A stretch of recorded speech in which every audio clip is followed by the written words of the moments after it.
Hello there, welcome to the Gist on Plug TV Live. On the Gist today, Pastor Paul Adefarasin of Us on the Rock advised Nigerians to have a plan B. Let's check out details. If you don't have a plan B,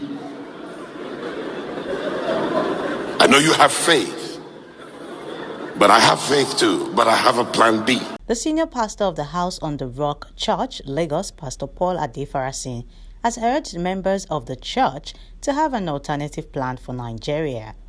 Adefarasin gave the advice during his sermon on Sunday amid rising insecurity in different parts of the country.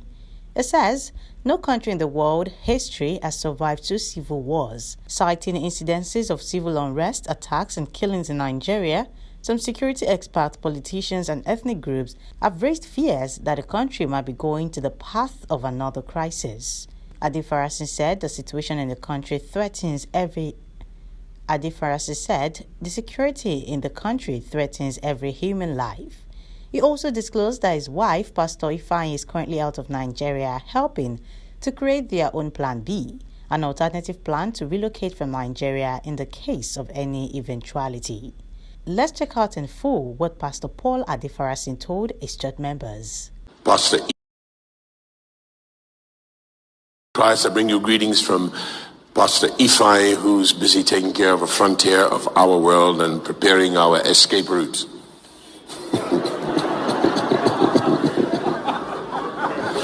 If you don't have a plan B, I know you have faith, but I have faith too, but I have a plan B. And with technology, I can speak to you from anywhere in the world. Get yourself a plan B, whether that's an Okada to Cameroon, or a flying boat or speedboat as we call them, to Seme-Border, or a hole in the ground, a bunker. Get a plan B, because these people are crazy. They're nutters, the whole bunch of them.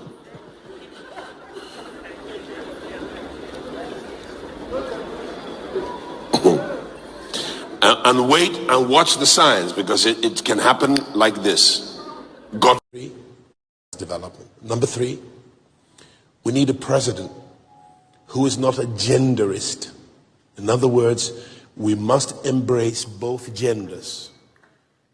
And you have genderists on both sides of the genders. We want people who are not genderists. Yeah. A family needs mother and father. A nation needs men and women to parent the next generations. I'm going to ask you to remain standing.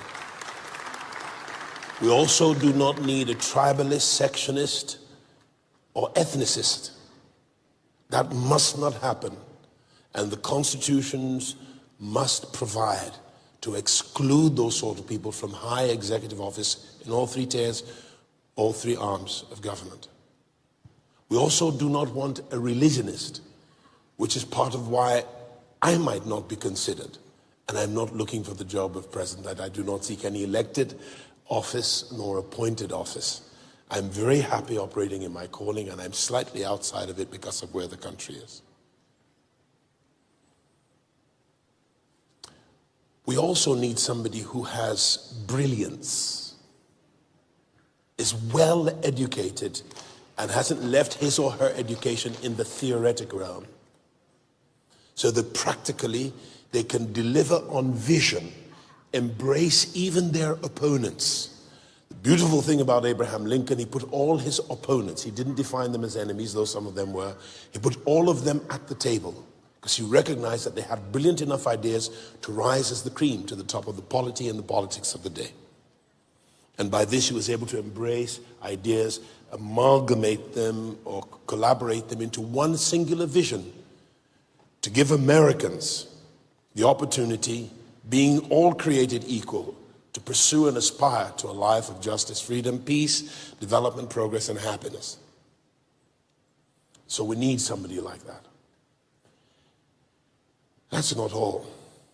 And that's all we have for you today on the Gist on Plug TV Live. Remember to like and subscribe before you go.